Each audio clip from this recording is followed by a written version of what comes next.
गरीब लोग जो मेहनत मजदूरी करते थे, छोटा मोटा व्यापार करते थे, छोटी मोटी नौकरी करते थे, उनको उठा करके और ले जाया जाता था और उनकी नसबंदी कर दी जाती थी। जो 12 जून को एक निर्णय आया था कोर्ट का, राजनारायण जी जिन्होंने इंदिरा गांधी को चुनौती दी थी और उन्होंने कहा था कि इंदिरा गांधी अगर चुनाव जीती है तो भ्रष्ट तरीकों के चलते चुनाव जीती है, भारी भ्रष्टाचार हुआ चुनाव के अंदर, और इंदिरा जी चुनाव जीत गई। राजनारायण जी कोर्ट में गए, लंबी बहस के बाद, जद्दोजहद के बाद 12 जून को परिणाम आता है, कोर्ट का निर्णय आता है और कोर्ट इस बात को स्वीकार करते हुए कि भ्रष्टाचार के रास्ते से कांग्रेस पार्टी की नेता इंदिरा जी ने चुनाव जीता, इसलिए इस चुनाव को एक फैसले को निरस्त किया जाता और 6 साल तक उनके चुनाव लड़ने पर प्रतिबंध लगा दिया जाता है। ये 3 बड़े कारण थे इस देश के अंदर इमरजेंसी लगाने के। अब आप लोग विचार करिए कि किस प्रकार से आप लोग, आपके खिलाफ कोई आवाज उठाता है तो उसको सहन नहीं कर पाते, आप जनता के आंदोलन को कुचलने का काम करते हैं, आप कोर्ट का फैसला जब आता है उससे तिलमिला उठते हैं। और जिस दिन 12 जून को कोर्ट का फैसला आया था, उसी दिन से दिल्ली के अंदर प्रधानमंत्री निवास के अंदर, चाहे वो उस समय कांग्रेस पार्टी के अध्यक्ष देवकांत बरुआ थे, यार के धवन थे, संजय गांधी थे, विद्याचरण शुक्ल जैसे नेता थे, इन्होंने बैठ करके योजना बनाई कि किसी भी तरह से, किसी भी रूप में, किसी भी कारण से इंदिरा गांधी जी को या कांग्रेस पार्टी को विपक्ष के आगे झुकना नहीं है, कोर्ट के फैसले को स्वीकार करना नहीं है, लोकतंत्र की हत्या करनी है। इस बात की साजिशें वहां शुरू हो गई थी और दिल्ली के अंदर बहुत बड़े एक बैठक बुलाई जाती है अलग अलग प्रदेशों में, इनके जो भी मुख्यमंत्री थे, हरियाणा समेत, हरियाणा में भी इन लोगों की सरकार थी। 21 जून को दिल्ली के अंदर एक बैठक होती है और उसमें दिल्ली के अंदर बैठक होती है, 21 जून को एक बड़ी रैली प्रस्तावित की जाती है इंदिरा गांधी जी के कसीदे पढ़ने के लिए, इंदिरा गांधी जी को महानायक ठहराने के लिए। और उस रैली के अंदर चाटुकारिता की हद हो जाती है। उस रैली के अंदर कांग्रेस पार्टी के उस समय के अध्यक्ष देवकांत बरुआ नारा लगाते हैं,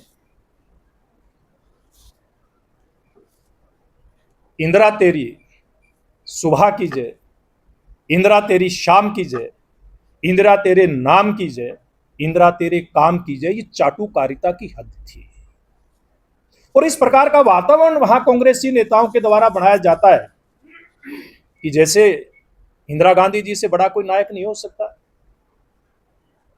और इंदिरा जी में जो अहंकार था और ज्यादा वो प्रचंड हुआ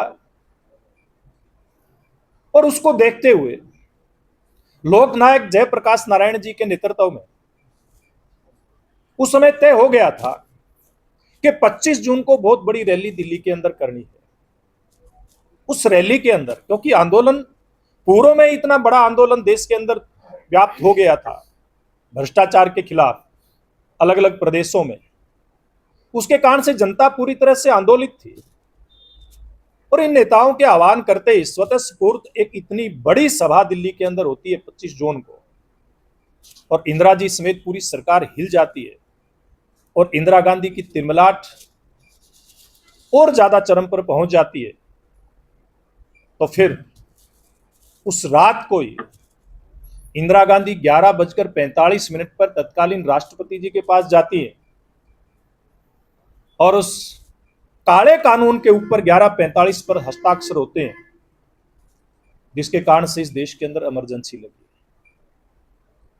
हम याद कर सकते हैं उस घटना को जब इससे लगभग 32 वर्ष पहले 1933 के अंदर जर्मनी के उस समय के तानाशाह हिटलर ने वहां के काउंसलर पाल वाल को एक अध्यादेश पर साइन करने के लिए कहा और उस अध्यादेश के ऊपर साइन करते ही जर्मनी की जनता के सारे अधिकार समाप्त हो जाते हैं।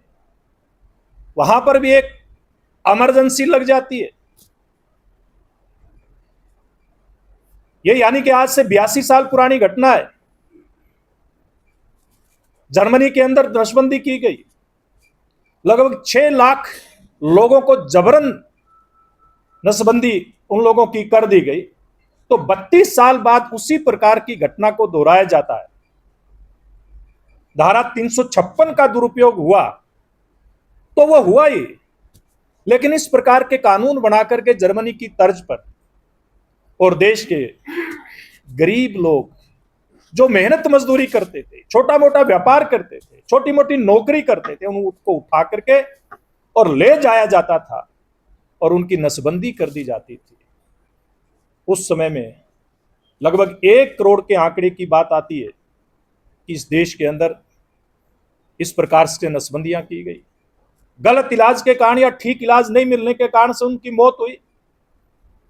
बहुत सारे आंकड़े आप लोगों को मिल जाएंगे, लेकिन क्योंकि प्रेस की स्वतंत्रता का गला घोट दिया गया था, किस प्रकार से पत्र बांटे जाते थे, इस बात की चर्चा श्रीनिवास गोयल जी ने की, तो उस बात का कोई रिकॉर्ड नहीं है।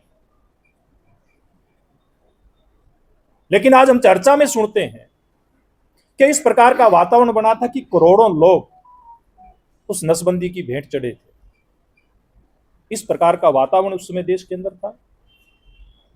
किस प्रकार से प्रेस की स्वतंत्रता का गला घोटा गया था, यह हम अच्छे प्रकार से जानते हैं। इस देश के अंदर इमरजेंसी लगी, उससे पहले की घटना है, मैं आपको ध्यान कराना चाहता हूं कि जिस दिन 21 जून को दिल्ली के अंदर रैली थी, उसी दिन से इस बात की पृष्ठभूमि तैयार हो गई थी। आई.के. गुजराल केंद्रीय प्रसारण मंत्री थे, और क्योंकि रैली वो कांग्रेस पार्टी की थी, सरकार की नहीं थी, इसलिए उसका प्रसारण नहीं किया गया था।